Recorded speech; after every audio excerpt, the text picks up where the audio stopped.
US এর জন্য লাগে পাসপোর্ট, ছবি, এনআইডি, জব ডকুমেন্ট অথবা বিজনেস ডকুমেন্ট এবং যদি ইউএসএ কেউ থাকে তার information. USA interview base visa, তো আপনাকে ইন্টারভিউ ফেস করতে হবে। এখন ইন্টারভিউ দিতে যাবেন, ইন্টারভিউতে আপনার প্রশ্ন করবে, আপনি যদি সঠিকভাবে অ্যান্সার দিতে পারেন তাহলে আপনার ভিসাটা হয়ে যাবে ইনশাআল্লাহ। বাট আপনি কি জানেন আপনার ভিসাটা আগে হয়ে গেছে ইউএসএ অথবা হয়নি? ইউএসএ ডিসিশন আগে হয়ে যায়। ইউএসএ কিভাবে ভিসা করবেন? ইউএসএ ভিসা করা সব ইজি, সবচেয়ে ইজি হচ্ছে ইউএসএ ভিসা করা। আপনি নিজেও করতে পারবেন, চাইলে আমাদের হেল্প নিতে পারেন। আপনি যদি ইউএসএ ভিসা করতে চান, আপনার পাসপোর্ট, ছবি, এনআইডি, জব ডকুমেন্ট অথবা বিজনেস ডকুমেন্ট, বিজনেস করেন বিজনেস ডকুমেন্ট, জব করলে জব ডকুমেন্ট, এগুলো হলে আপনার ভিসাটা হয়ে যাচ্ছে। আপনি ভালোভাবে আপনার ডিএস কনস্টিটিউট ফর্ম যদি আপনি ফিল আপ করতে পারেন তাহলে আপনার ভিসাটা মোটামুটি কনফার্ম। বাকিটা থাকে হয়েছে আপনার ইন্টারভিউ। যেহেতু ইউএসএ ইন্টারভিউ বেস ভিসা, তো আপনাকে ইন্টারভিউ ফেস করতে হবে। এখন ইন্টারভিউ দিতে যাবেন, ইন্টারভিউতে আপনার প্রশ্ন করবে, আপনি যদি সঠিকভাবে অ্যান্সার দিতে পারেন তাহলে আপনার ভিসাটা হয়ে যাবে ইনশাআল্লাহ। বাট আপনি কি জানেন আপনার ভিসাটা আগে হয়ে গেছে ইউএসএ অথবা হয়নি? ইউএসএ ডিসিশন আগে হয়ে যায়। আমরা মনে করি যে আমরা ইন্টারভিউ দিব, ইন্টারভিউটা হলে ভালো হলে আমাদের ভিসাটা হয়ে যাবে। তা না, ইউএসএ ডিসিশন আগেই হয়। কিভাবে আগে হয়? ওই যে আমরা পাসপোর্ট, ছবি, এনআইডি, জব ডকুমেন্ট অথবা বিজনেস ডকুমেন্ট ইনফরমেশনগুলো দিয়ে আমরা প্রোভাইড করেছিলাম DS-160। আমরা যে আজকে অ্যাপ্লাই করলাম কালকে ইন্টারভিউ, তা কিন্তু না, এমন কিন্তু হয় না। অনেকদিন পরে ইন্টারভিউটা হয়, ডেটটা দেয়। এর মধ্যে ওনারা আপনি যত ইনফরমেশন আপনি প্রোভাইড করেছেন আপনার DS-160-তে, সেগুলো তারা ইনকোয়ারি করবে, জাস্টিফাই করবে, দেখবে সকল কিছু প্রমাণপত্র ঠিক সবকিছু ঠিকঠাক থাকলে তারা একটা ডিসিশন নিবে। জাস্ট বলতে পারেন আপনি 1%, জাস্ট 1% আপনাদের থাকে ইন্টারভিউর জন্য। আপনাকে সাথে কথা বলবে, আপনি কথা উত্তর দিবেন, প্রশ্ন করবে তারা আর উত্তর দিবেন, এটাই। কিন্তু আপনার ভিসা হওয়া না হওয়া সেটা আপনার ইন্টারভিউ ডেটের আগেই ফাইনাল হয়ে থাকে। আপনারা এটা অনেকে হয়তো জানেন না, এটা সত্য কথা। অনেকেই বলবেন আপনাদেরকে যে ভিসাটা হবে কি হবে না। ভিসাটা একমাত্র আপনাদের ডকুমেন্টের উপর নির্ভর করতেছে।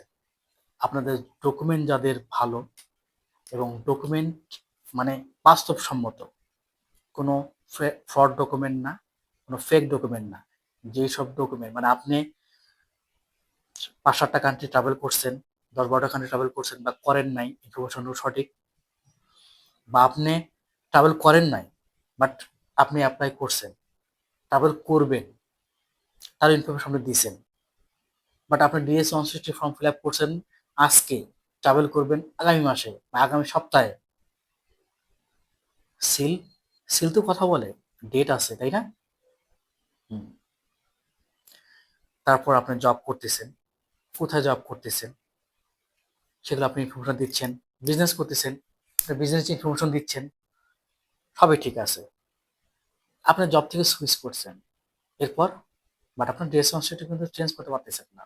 হ্যাঁ, আপনি পারবেন, এটা একটা টেকনিক্যাল বিষয়, আপনি নিজেও পারবেন, চেষ্টা করলে অবশ্যই পারবেন। DS-160 ইন্টারভিউ আগেও চেঞ্জ করা যায়, তবে না করাটা বেটার। অনেকেই তার পজিশন চেঞ্জ হয়, কর্ম চেঞ্জ হয়, তারপর ট্রাভেল হিস্ট্রি চেঞ্জ হয়, অনেক কিছু চেঞ্জ হয়। তো এই চেঞ্জিংগুলো ইনপুট করতে চায়, ইনপুট করে, করার পরে ডিএসএসটি এই এডিট করে নতুন করে আবার ডিএসএসটি প্রয়োগ করে আবার আপলোড দিয়ে দেয়। কিন্তু তাতে কি হয়, ডিএসএসটি দিয়ে কিন্তু একটু ডিসিশন কিন্তু অলরেডি হয়ে গেছে, বাট আপনি চেঞ্জ করছেন, তার মানে কি? আপনি নিজে চিন্তা করেন, একটা ডিসিশন তার হয়ে গেছে, আপনি এডিট করলেন, আপনি মনে করলেন যে না, আমার তো ক্রাইটেরিয়া অনেক আগের থেকে একটু আপ হয়েছে, তা আমি একটু এডিট করে নিই। আপনার ভিসাটা না হওয়ার সম্ভাবনাই বেশি থাকবে। আপনার যা আছে, যখন আপনি যে পজিশনে ছিলেন, যেটা দিয়ে আপনি যে সংশ্লিষ্ট করছেন, যেসব ডকুমেন্ট দিয়ে, সেটা দিয়ে আপনি ইন্টারভিউ দেন, আবার অ্যাপ্লাই করেন, কোনো সমস্যা নাই, তারা বলেই দিবে আপনি আবার অ্যাপ্লাই করেন। তবে আরেকটা জিনিস বলে রিজেক্ট করলে, ট্রাই এগেইন। আবার যদি আপনি রিজেক্ট হয়ে যান, আবার যদি আপনি কয়েকদিন পরে যদি অ্যাপ্লাই করেন, একটা প্রশ্ন জিজ্ঞেস করবে, আপনার কি চেঞ্জিং আসছে যে আপনি আবার অ্যাপ্লাই করছেন? আপনার তো কোনো চেঞ্জই আসেনি, এমনও আছে। কোনো চেঞ্জ নেই, না ট্রাভেল হিস্ট্রি চেঞ্জ আছে, না আপনি জব বা প্রফেশন চেঞ্জ করছেন, বা ইউএসএ কোথায় যাবেন, কার কাছে যাবেন সেটাও চেঞ্জ নাই।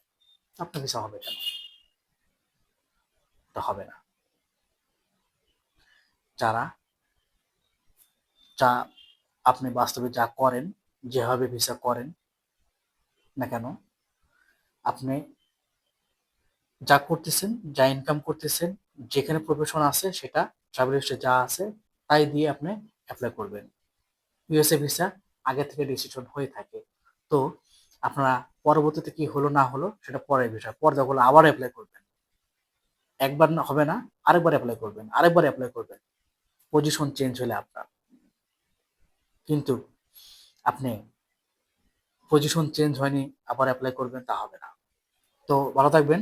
যারা ইউএসএ অ্যাপ্লাই করতে যাচ্ছেন, খুব ভালো হবে, সফলভাবে আপনার ভিসাটা পেতে যাচ্ছেন, তারা আমাদের হেল্প নিতে পারেন। আপনারা সবাই যারা করতে যাচ্ছেন আমাদের অফিসে আসবেন। আপনাদের ডকুমেন্ট, ইউএসএ যেহেতু অল্প ডকুমেন্ট লাগে ইন্টারভিউ ভিসা, তো আপনারা ডকুমেন্ট নিয়ে আমাদের অফিসে আসবেন, আমরা হেল্প করবো আপনার ভিসা করার জন্য। এবং ভিসা হোক আর না হোক, আপনি অ্যাপ্লাই করেন আর না করেন, একটা ভালো পরামর্শ তো পাবেন। এর জন্য তো কোনো টাকা পে করতে হচ্ছে না। আমরা আছি আপনাদের সহযোগিতা করার জন্য। তো ভিডিওটা ভালো লাগলে সবাই লাইক কমেন্টস করবেন এবং সবাই সাবস্ক্রাইব করবেন। ভালো থাকবেন, সুস্থ থাকবেন। দেখা হবে আগামী কোনো ভিডিওতে। আসসালামু আলাইকুম।